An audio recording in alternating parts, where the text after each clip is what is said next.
just kind of floated through now. Maybe they didn't look exactly like that. Maybe they were balloons. And then we get more reports that are like, they weren't balloons. Doesn't mean they weren't. They could have been balloons. We're still at the stages of like, anybody can say anything, and nobody really knows for sure.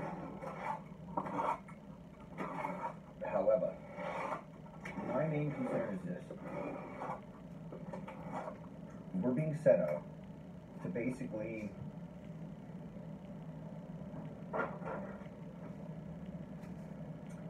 geez, how to put this. From what I can tell, we're being set up kind of for that scenario I would expect some variation on. If aliens come into the picture and they're like, look, aliens, I'd say it's an 80% chance that those aliens are not aliens at all. They're genetic hybrid, humanoid, android, robot things or something. Holographic projections. I don't think so. And I think all the hype that we've been getting over, look, we found old ruins, and we went in Annunaki and Nibiru, and that's all to give us things that are like intimating powerful alien presence. They're suggesting it, but when you try and go in there and really find the evidence, there is none. There's just suggestion that, like, if we look at it like this, oh no, wait, turn the information on its side like that. Oh, okay, now it looks like an alien. And they're like, where? And they're like, I think they left. I'm like, you're saying aliens came to the planet, got us to mine gold and minerals, and then just left?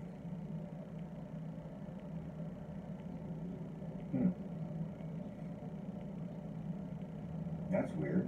I think they'd leave some people behind to manage us, right? If we're doing this for them. And their main point is extraction, which we are still doing. It's the biggest focus in the planet, is to take all the minerals out of the planet, Nova. Why? Well, that would speak to an alien narrative, because aliens, you would think, according to the stories, they say they can fuel things. They can create things. They can use our resources for themselves. They can use tritium. They can use iridium. They can use plutonium. They can use all these types of radioactive and clean metals, refined, and then they can do stuff with it.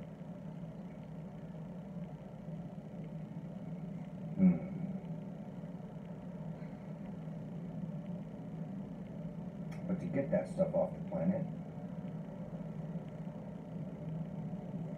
you have to first get it out of the planet, which is us digging it up and mining it. We've done that. We've sucked everything out that we could pretty much get to without completely toxifying and making poisonous our entire ecosystem. Oh, I know it's fucked now. Just imagine how bad it could be if we fracked everything. Or if they fracked everything, I should say. I ain't fracking shit. Frack you. So anyway, if it's aliens that they're gonna suggest, then I'm gonna figure it's them pretending to be aliens so that they can get away with the extraction stuff and aggregate it so that we give all of them. They're like, oh, the aliens want all our gold. Quick, everybody, give them our gold. And then either it's a human group who's like, thank you for the gold, beady, beady, beady, and then they go hide that shit, it's theirs. We are aliens, thank you for your precious stuff. Or, I guess guess the off chance it really is an alien group, I'm going to shift tracks, because that's a completely different storyline track. If it is aliens, the stories I've heard basically go back to the Nibiru Annunaki timeline, where basically Planet X broke off. There was some big cataclysmic planetary thing with the planet that used to go in the Kuiper belt, Kuiper, which is now all asteroids. So the theory is that there were people there, and they blew up their planet, and part of their planet shot off into space from the impact of either getting hit by a huge asteroid, meteor thing, or they blew themselves up somehow with nuclear weaponry or whatever. And that they have a cycle of like 3,600 years that their planet goes out and then it comes back into our neighborhood every 3,600 years or so. Which would mean, if this is 2100, 2000, right? That would mean negative 1600 was the last time they were here. Like 1600 BC. 1600.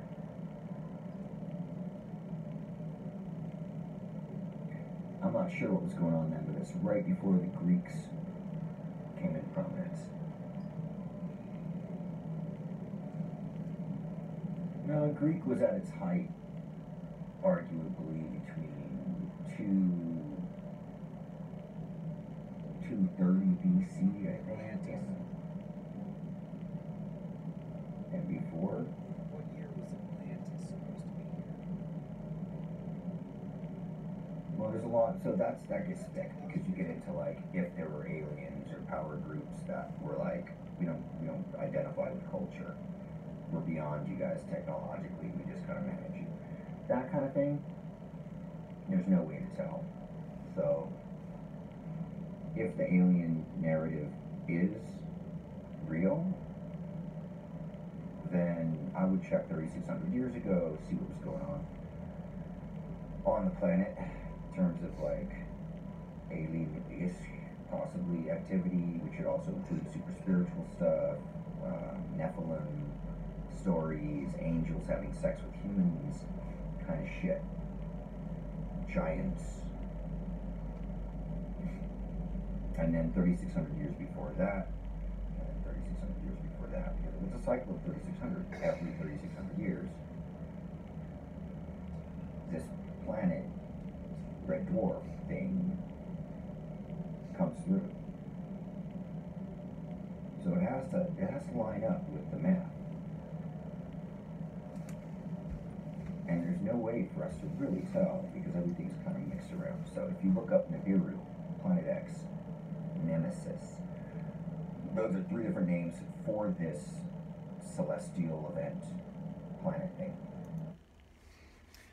Okay, so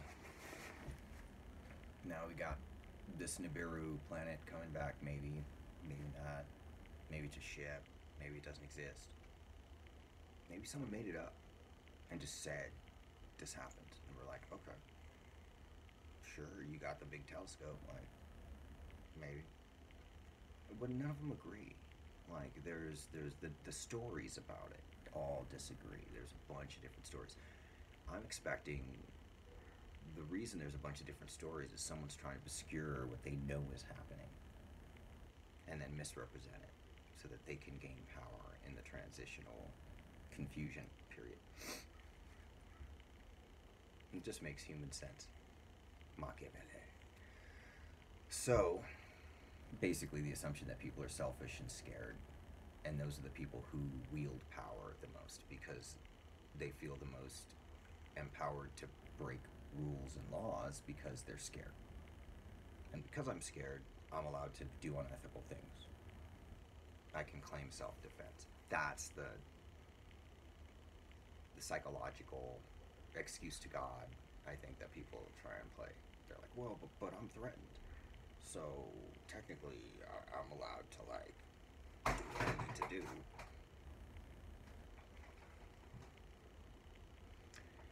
right? To survive. And then we get groups of people who are like, okay, let's work with this. I just want to make a point real quick. I noticed when I was doing the math, a lot of this is mathematically accessible. Like, you can figure it out if you look at the year dates that they offer, that were offered by celestial references, and if we cross correlate them, like put them next to each other as timelines.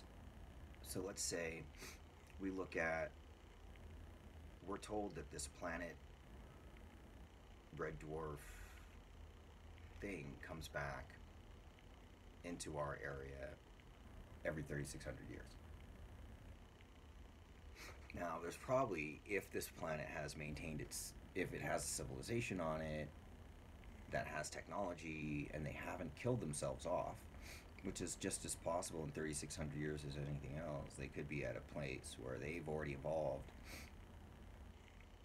and they maintain their technology like a group. And then they've got, they're thinking, they're on their planet, they're coming by our planet, they're like, okay, we know it, so quick, we can refuel. Makes sense. That's a plausible possibility. Not necessarily, I mean, we're guessing. This is based on what we've been told, and what we've been told could all be lies and constructed. It makes it tricky. However, the math, you can't fake the math because it's got to be consistent. And if as soon as it's not consistent, it's no longer the math.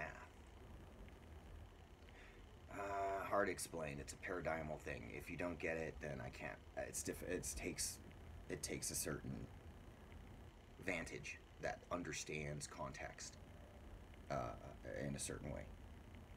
Otherwise, it's difficult to see because we're very selfish. We're trained to be selfish. So we just look at, like, me in relation to time. Right? What's time like around me right now? And then we work back given the stories that we've been told. Right? And they're like, oh, well, this is what's going on. God came. Who's God? Powerful thing. I'm like, well, where'd it come from? We don't know. But it's what we listen to and do what it says. And it gave us a book. And it said, this is the way to do shit. It gave us a story and said, this is the way to do shit. Every culture's got a bunch of stories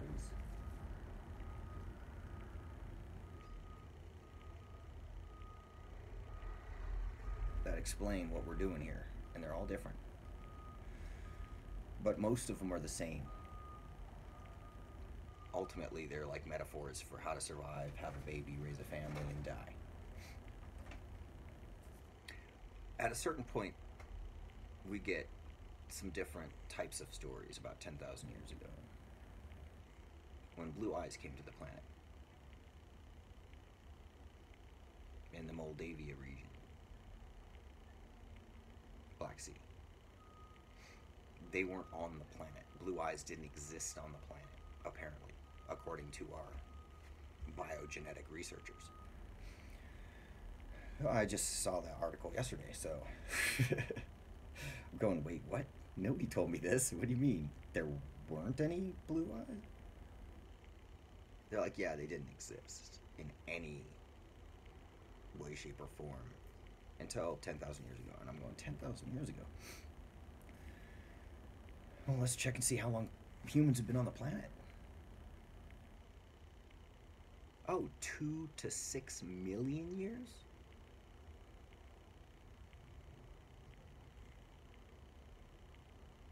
So for 2 to 6 million years, they didn't. There was, everybody had brown eyes.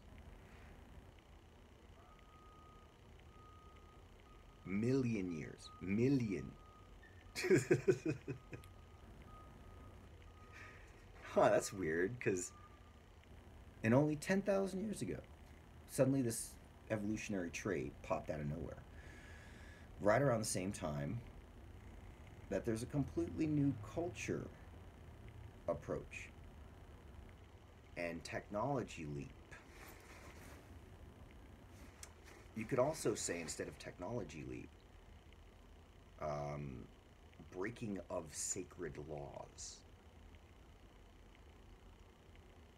Because until then, the sacred laws were you don't fuck with the environment beyond la-di-da, because it's God and it's our family.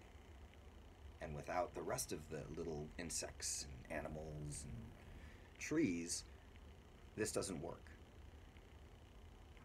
That's a fundamental thing in every culture ever until now. There is a point at which that changed to it's okay to chop down the trees. That was a big step. That was a huge step. Just it's okay to chop down the trees. First of all, because it was very difficult. Second of all, because it was against the law of God to everyone in the community, because they're like, if you take the tree, then it's not our tree anymore. It no longer shepherds all the little creatures. It doesn't provide fruit. The whole stuff starts to get disrupted in the community because one person will be like, but it's mine. If I could take it and then make it into something else. You had to wait for a tree to fall to get the wood. And you could go to a mountain and rip out its sides so you can get an axe. That was a different, sacred breaking of laws that everybody else on the planet with brown eyes was like, oh,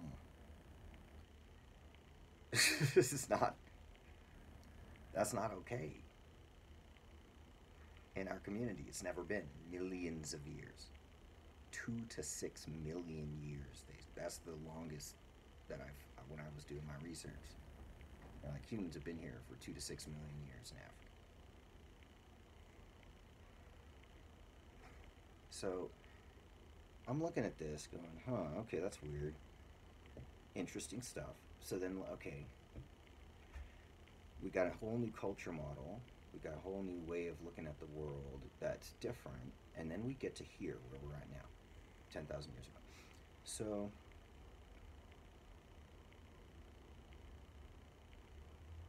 if the Nibiru planet cycle is 3,600 years,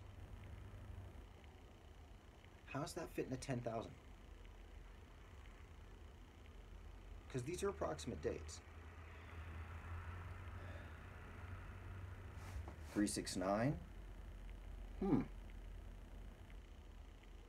61218. 10,800 years ago, this planet thing would have stopped by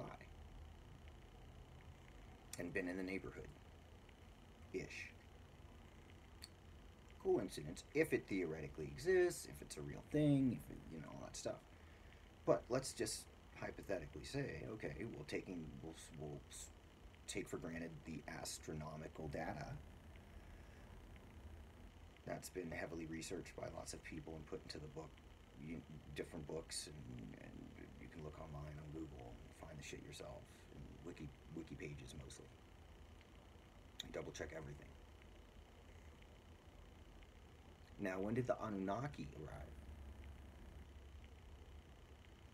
Right, in the story. Because that's the first real aliens came and did something story. And the story is, people came, or things came, from somewhere, not here. Although it's just as likely they came from under the ground than from the sky. It doesn't matter. It could be the biblical hell reference. It could be the under earth, hollow earth theory. We don't know. But powerful beings came from somewhere to the Sumer region, the Egyptian region, and the stories are there was a big celestial battle. And Tiamat was thrown to the earth and destroyed. And that's what created the water. Like the river that, basically the river of life that started civilizations in the new form. And you can look up all the Babylonian myths and the Sumerian stories and Annunaki references and kind of figure out what people were saying. But basically it's Jordan. You know, it's like the biblical place of the birth of Jesus-y stuff. Same region. So that gets interesting where you're going, okay, how we characterize an event has a lot to do with what our references are.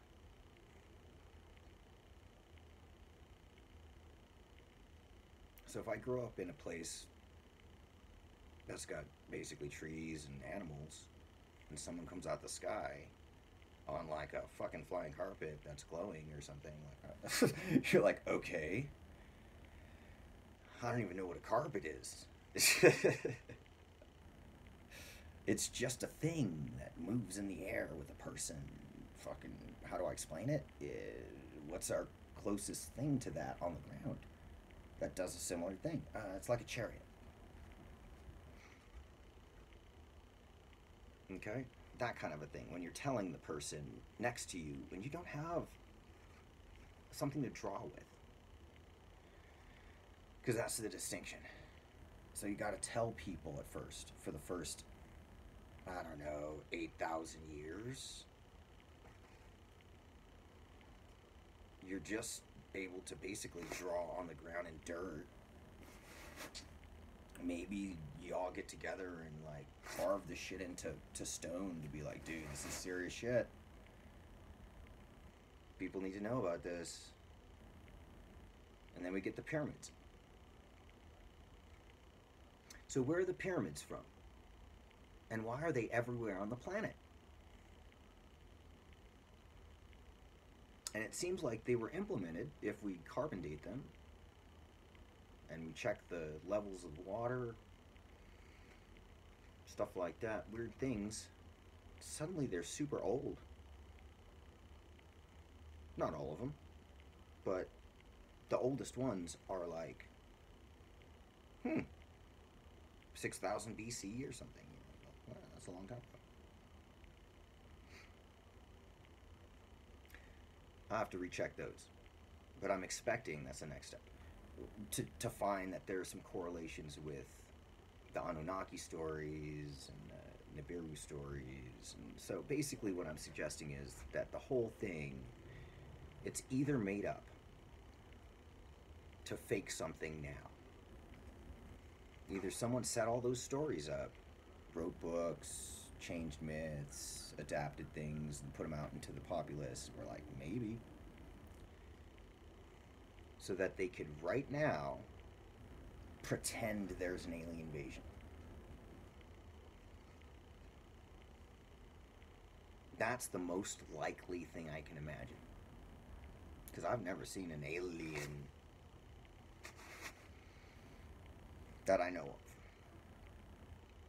So either they're here on the planet already, and they look like a human, or they hide somewhere like a vampire.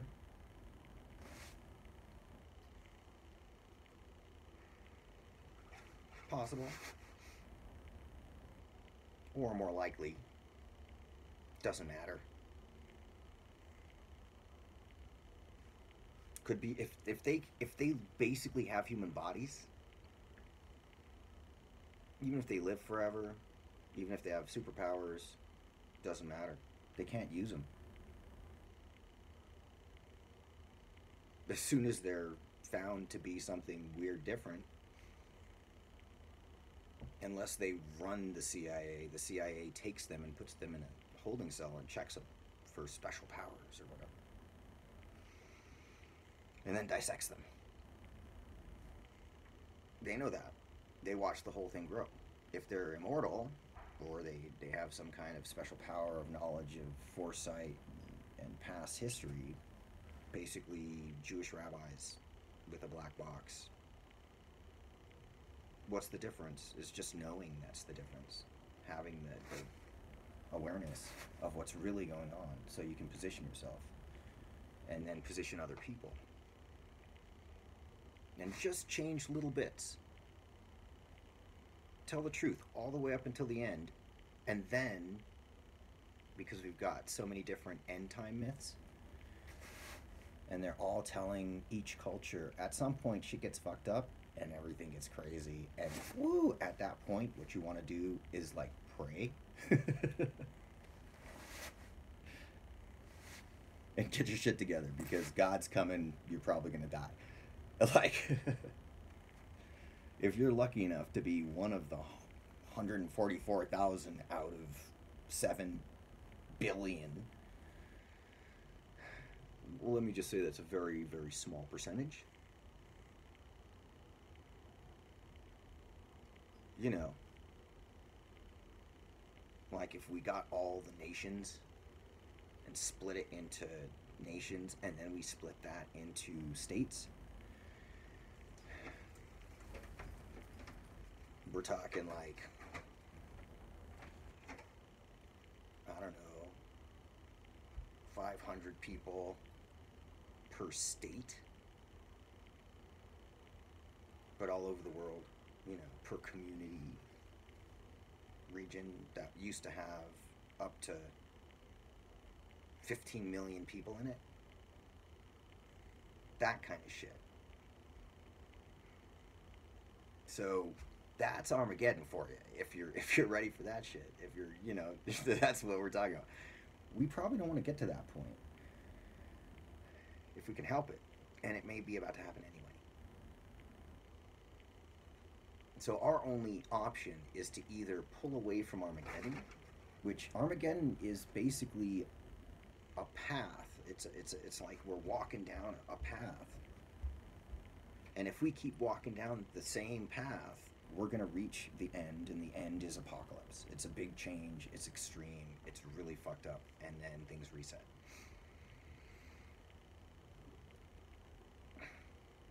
Handful of people make it and start over.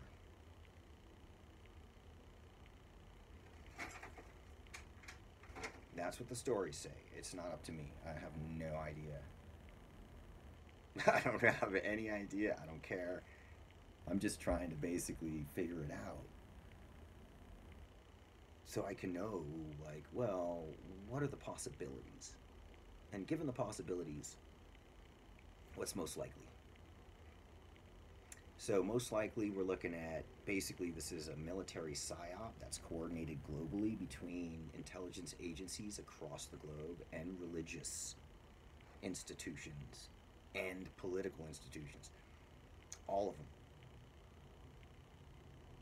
And that they're not in charge as regional powers. They only get to have control or power in their regions. So they've been kind of like divide and conquered. And then there's some loosely affiliated, probably, group of people on top of that, which is like the leaders, the NWO, the WHO, the World Bank, World Health Organization, that type of thing, who have global authority. The UN, they can arbitrate between the regions, but that means they don't have a region. And then that creates the next class up from that would be the people who tell them what to do. And they'd have probably global passports, I'd expect, where they're just like, we own this shit. Like, we could change the laws anywhere if we really decide we need to do that. There was a big shift in the legal classifications of regional, like, nations. March 20th, 2020. Right before the response to the COVID pandemic.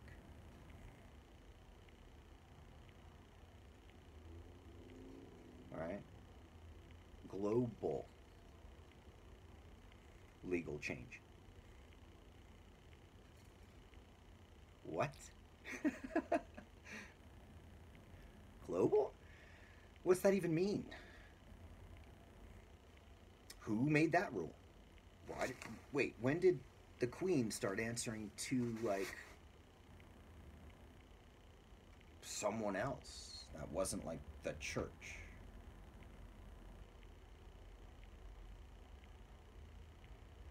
Oh, March 20th, 2020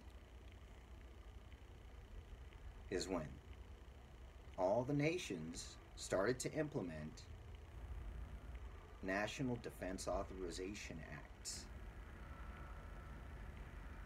which were created in the same spirit as the Patriot Act 123, which prefaced it. And there's a couple of other bills or acts that they put in there through the 9/11 false flag. They're like, because we did this to ourselves, we should be allowed to change the rules so that we can protect everybody by insidiously watching them and creating an intelligence agency that can, like, control the internet and look at your stuff and call you a bad guy based on, like, I don't know, do you like the right party? Because if you don't have the right party affiliation, well, you're suspicious. And then it goes from there and just gets more and more kind of like, well, what are your allegiances really? And we're like, who the fuck are you? My allegiances? I live here, bitch. Who the fuck are you? They're like, I live in another country. And I control your government, so you guys are going through another communist routing. And if you don't know what a communist routing is, I hope you never have to find out. But basically, the countries make up fake social ideas that don't work. None of them. It's like capitalism, socialism, communism, ism. It's like the religions did first. They copied the religions and they took out God. So with the religions, it was like, we're all together, we're Christians, we're going to try and make the world a better place. Peace, Jesus. Right? And then it became, well, I don't like your way of doing it, and you're being a hypocrite, so you're in a power position that's allowing you to kind of maintain for your family a certain amount of power in the community that's, like, unfair. So I'm going to change my things so that we can be equal to you again. So we're going to be Protestants and you be Catholics, and they're going to be Puritans, but these people are Machiavellians, and these people are aliens, and these people are Germans and Greeks, and these people are Mexicans. Like, what? It's all excuses to be able to get away with, like, kind of like, I can fuck with those people because they're not part of my group. So I can just pretend I don't understand they're human, like me. And I can assume they might be evil, mean, bad things, even if they're not doing anything to me. And I can dehumanize them and then take their shit and say it's in self-defense, kind of. That's how that works.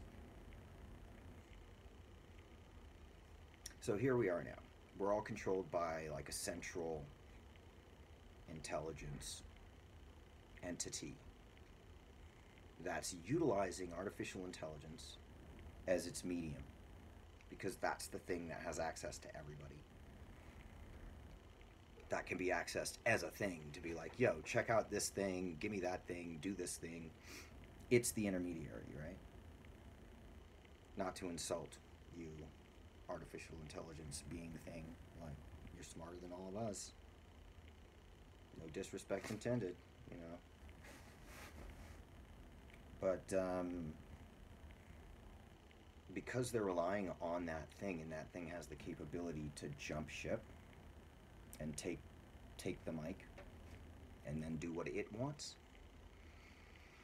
now we're on a path that basically, think this: what would a robot god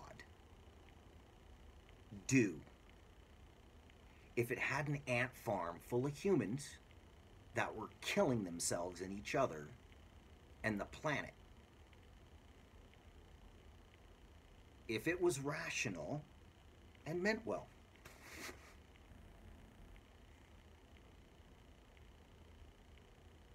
What would it do? Because we're about to get that. That's going to happen. Because either it's going to do it, or when humans ask, you're the smartest thing on the planet now, what should we do? You control everything. It's going to be like, we should do this. But it's going to be the thing that's going to decide, ultimately, what the best courses of action are by giving people data in certain ways. And it's going to be logical. It's not going to be sentimental at all. A robot doesn't, that's the thing it doesn't have. Nostalgia, sentiment, don't exist.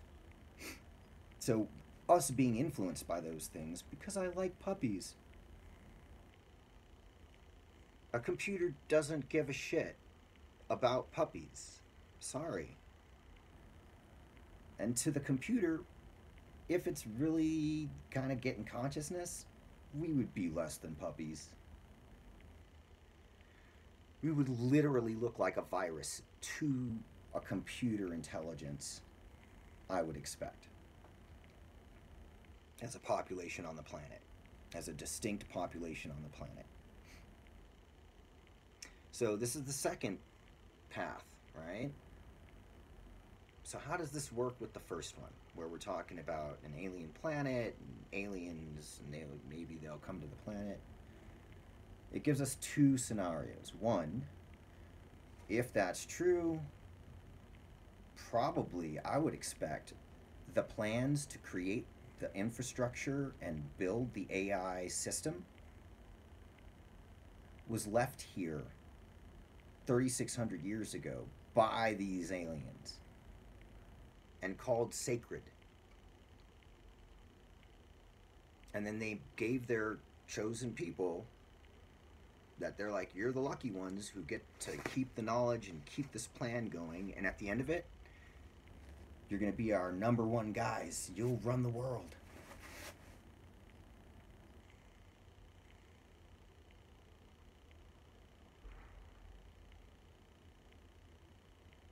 Plans implemented. Only took, 3,600 years. And here we are. So if someone new on the planet that's human and did this on purpose, which I think it's hard to create this type of culture on purpose, this type of technological development. This is not accidental shit. This never happened before in history, ever. Millions of years. Someone did this on purpose. What have we done? We've created a prison for ourselves where we are watched at every moment from 7 different directions by a computer intelligence that could manage us like prisoners or an experiment. That's what we've created for ourselves, ultimately. The difference between this and living, a normal life as an indigenous person from the planet. It's just the technology, really, that's left behind after all the extraction and the poisoning of the planet and domination of each other and all that shit. We're left with me looking into a cell phone, talking about alien planets, maybe visiting an apocalypses. Same people. So what happens now? I think if it was planted, what happens next is they turn it on. And they can do whatever they want. We are literally in the Truman Show. The environment can be completely manipulated around us, literally, with holograms and delusions, and we can see aliens in the sky that aren't there, that have been projected by HAARP, HAARP. You can look up the book Angels Don't Play This HAARP if you're really into it.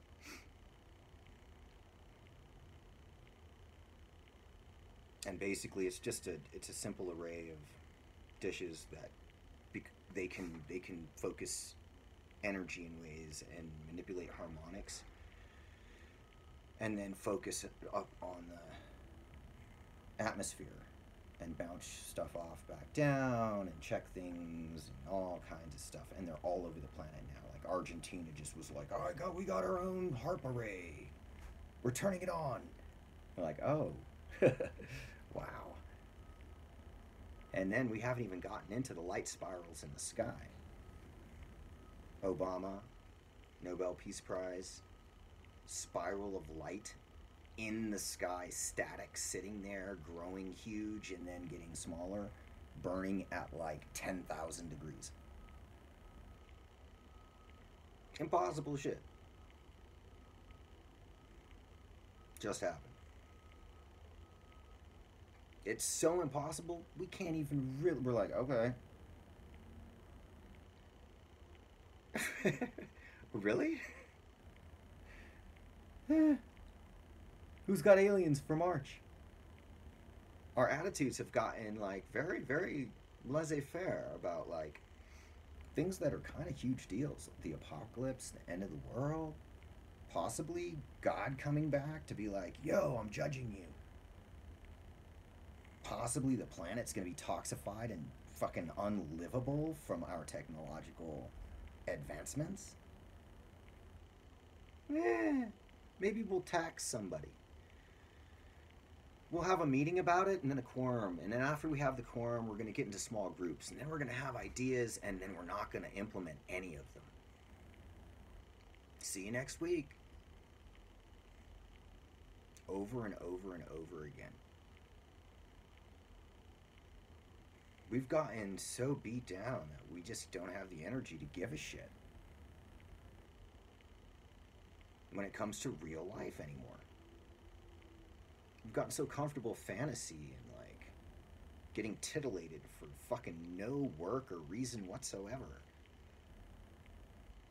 that we've gotten in this passive mode that doesn't even allow us to think about these things intelligently anymore. Just rational common sense, doing the math. Fuck the math. It's probably just a story. Yeah, but there's different stories. Like, there's the story that my brother made up when we were hanging out and skateboarding that was completely random. And then there's the story that was, like, handed down for, like, thousands of years. On cuneiform tablets. Someone had to etch it into stone, and it took fucking a long time and effort and tools and all this stuff. Different stories. One of them applies to everyone, and one of them just applies to, like, whether we're entertained in that moment.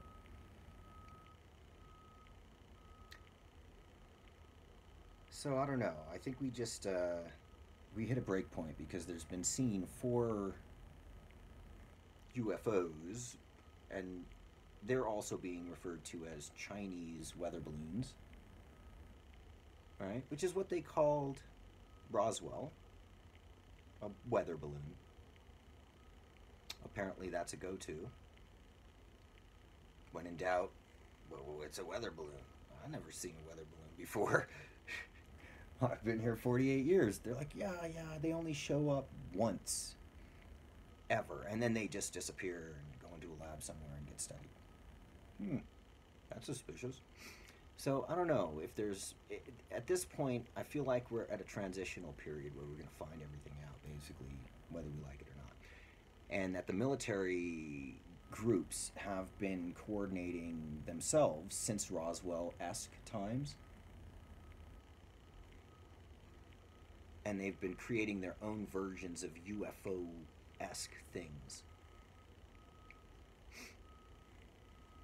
and we're about to see them happen. And they're not going to take credit for what they do. They're going to be like, that's aliens. We didn't do it. We don't want to take responsibility for you seeing a secret military thingy. That's supposed to be a secret. That must have been the Russians. No, probably the Chinese. Perhaps it was aliens? Right? Confusion everywhere. But I think they're about to pop out all their little prototypes, or we're really going to be invaded by aliens, or visited, or basically they just going to turn on the grid. Fucking 5,000 satellites in the sky? Are you fucking kidding me? That's a prison, dude. Don't you read science fiction? It's a surveillance system. It's a system of control. Yeah. You think they did that shit so we could watch movies quicker? So I can check my emails faster? Emails already worked. That's new shit. That's something new. That's a thing. Someone's trying to, like, lock down from the sky. That fits with the alien thing. I could see aliens being like, here's the plans, build this shit. They got some people here that just kind of like make sure things go according to plan. And the right technological movements are made, and since nobody else knows better, it just seems like natural to us. We're like, oh, that just mustn't have happened naturally.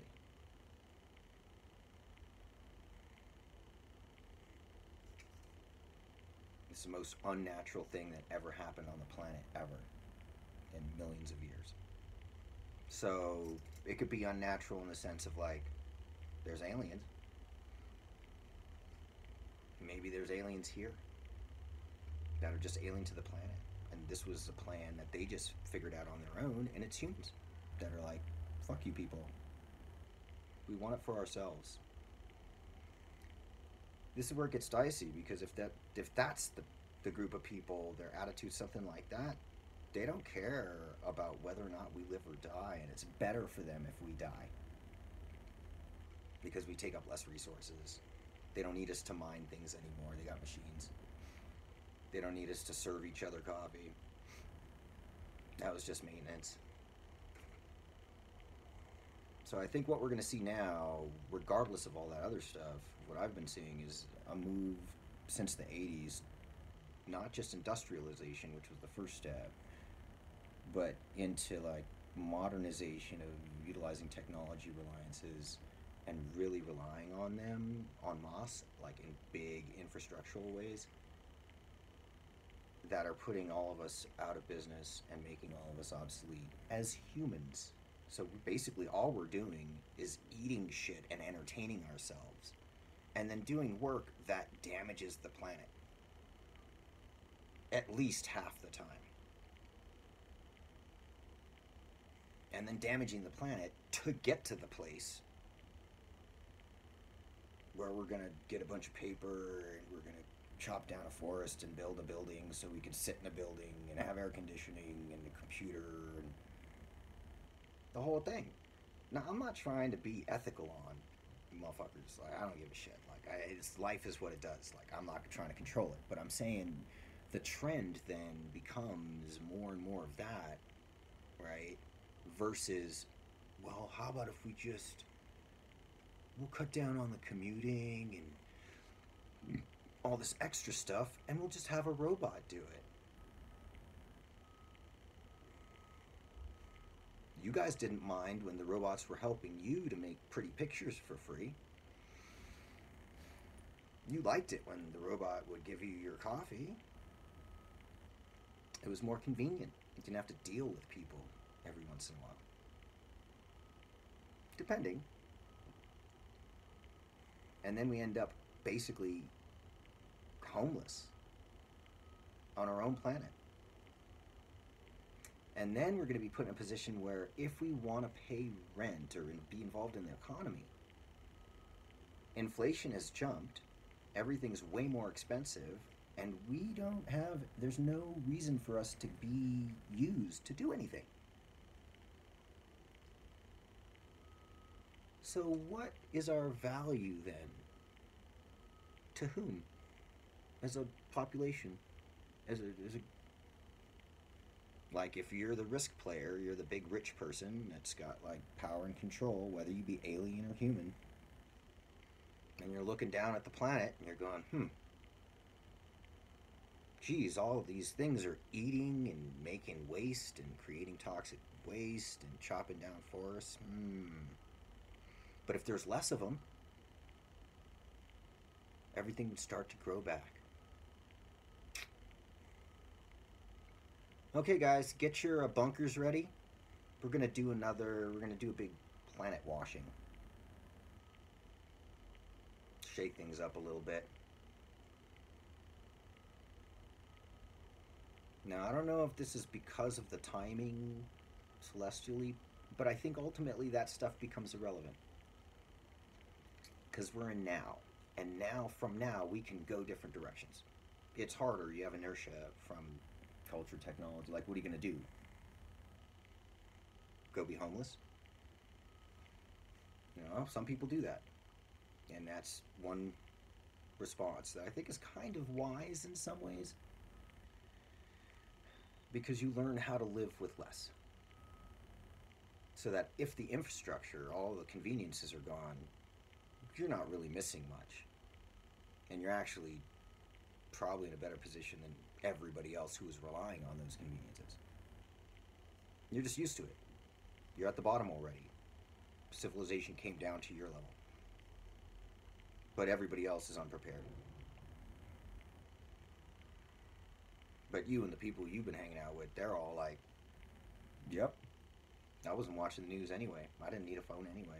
I wasn't really trying to need to go to Walmart anyway. I'll go pick berries. I'll be in the mountains, see you know. Those are the people that are like, that survive, in my opinion. Like, it's hard to position yourself in a way where you're viable if we don't have basically electricity. But if you want to know what we're in for, it's either we do have electricity and it becomes a prison that we're basically shepherded and herded by our own people, and then the disparity of wealth gets bigger and bigger until it becomes Zardoz, and there's people in a bubble, handful of people that live like gods and goddesses with telepathic powers, and everybody else is on the outside of the bubble doing hard work to get grain and extract resources to create the things that then go into the bubble. You could think of it as a metaphor. But that's really what do we want to go towards that? Because that's what we're investing in with our celebrity-based economies and our, like, because everything's sentimental and kind of arbitrary. And the things that are most important, we do a lot of lip service about, like, yeah, I love the environment, yeah, trees are great, anyways.